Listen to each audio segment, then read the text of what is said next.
বর্তমান সময়ে যদি একটা জিনিস লক্ষ্য করি তাহলে আমরা দেখতে পাচ্ছি সেটা হচ্ছে শফিকের ভিডিও। সম্ভবত আমি যতদূর তদন্ত করে দেখেছি সেই চ্যানেলটির নাম হচ্ছে আপনার পল্লীগ্রাম টিভি। এই পল্লীগ্রাম টিভির সমস্ত ভিডিও আপনার আমার ছোট ছোট ছেলে মেয়ের ব্রেনকে ওয়াশ করে ফেলেছে হিপনোটাইজের মতো।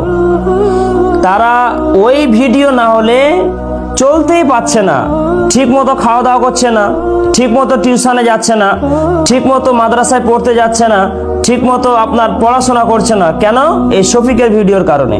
মানে 24 ঘন্টা তাদেরকে শফিকের ভিডিও লাগবেই, না হলে তারা চলতে পারছে না। সমস্ত অভিভাবক এবং গার্জেনদেরকে আমি বলছি যে এই শফিকের ভিডিও দেখা থেকে এবং আপনাদের ছেলে মেয়েদেরকে দেখানো থেকে বিরত থাকেন। আর যদি না থাকেন তাহলে আপনার ছোট ছোট ছেলে মেয়ের ভবিষ্যৎ কিন্তু খুব অন্ধকার হয়ে যাবে। এই ভিডিও দেখার কারণে তারা ঠিকমতো পড়াশোনা করবে না, সঠিক জ্ঞান তারা পাবে না।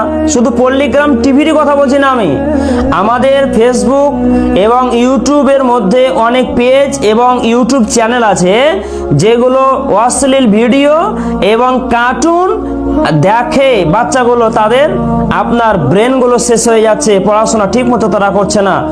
আর এই চ্যানেলগুলোর উপরে আমাদেরকে সবাইকে একটা স্টেপ নেওয়া দরকার যে তারা যেন এই সমস্ত ভিডিও না করে। বিশেষভাবে আমি যতটুকু বুঝি, আমার বুঝ অনুযায়ী বলছি, এই পল্লীগ্রাম টিভির চ্যানেলের ওপরে এবং সদস্যদের ওপরে যতজন আছে এদের ওপরে একটা স্টেপ নেওয়া দরকার যে তারা যেন এই সমস্ত ভিডিও না বানায়।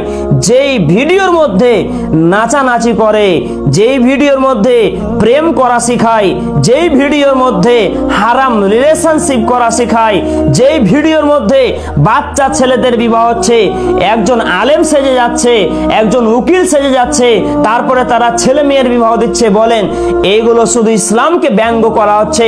নামধারী মুসলিম হলে কি হবে?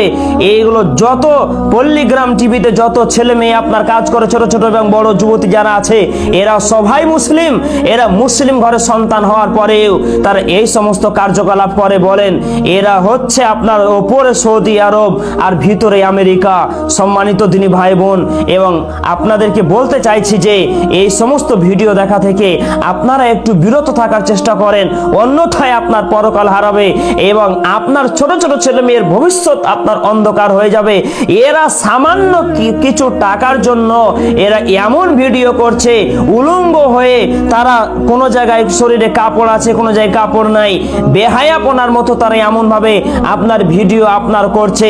এর পাপ বেঁচে আছে তা আমি এটা মনে করি না। শেখ আব্দুর রাজ্জাক বিন ইউসুফ খুব সুন্দর একটা কথা বলেন যে এই সমস্ত ছেলে মেয়ের যে বাপ বেঁচে আছে এটা আমি মনে করি না। এটা প্রিয় উস্তাদজি কথা বলেন, জি কথাটা কিন্তু সত্য যে এই যুগে দেখেন ছেলে মেয়েগুলো এমন ভাবে আপনার ছুটাছুটি করছে, এমন ভাবে তারা চলাফেরা করছে, মনে হয় যে তাদের বাপ নাই। এই বাপ একজন মুসলিম হওয়ার পরেও তার ওই যুবতী মেয়েটাকে, ওই যুবক তার যুবতী বোনটাকে, ওর মেয়েটাকে, এই পিতা ওর মেয়েটাকে ভিডিও বানানোর জন্য আপনার পাঠিয়ে দিয়েছে শুধুমাত্র কিছু টাকার জন্য। তাহলে আপনার জীবনে কি টাকাটাই অনেক হয়ে গেল? আপনার ছেলে মেয়ের ভবিষ্যৎটা আপনি দেখলেন না। এই যে তারা 24 ঘন্টা শুটিং করে, তারা পড়াশোনা বাদ দিয়ে, তারা তো নিজে পড়াশোনা করবে না এবং কাউকে পড়াশোনা করতে দিচ্ছে না। তাই আমি আপনাদেরকে বলছি এদের উপরে একটা স্টেপ নেওয়া দরকার।